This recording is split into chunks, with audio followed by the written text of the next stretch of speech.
Unlocking English Mastery. Be able to, in questions. Hello language learners.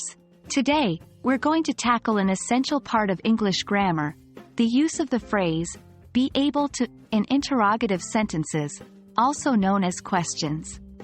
This versatile phrase is the key to expressing ability in a more flexible and nuanced way. Before we delve into questions, let's get a quick refresher on be able to.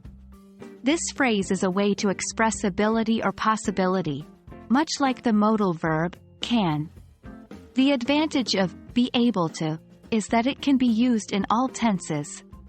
For example, present, I am able to swim. Past, I was able to swim when I was younger. Future, I will be able to swim after my lessons. Now, let's shift our focus to questions.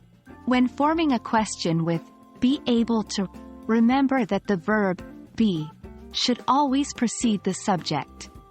Here are some examples. Present, are you able to help me? Past, were you able to finish the project on time? Future, will you be able to join us for dinner tomorrow? Note that be changes to match the subject and tense, but able to remains constant. We can also form negative questions with be able to. Negative questions are often used to express surprise or to confirm a negative belief. Here are some examples. Present, aren't you able to finish the report by yourself? Past, weren't you able to see the movie last night? Future, won't you be able to make it to the meeting? And there you have it.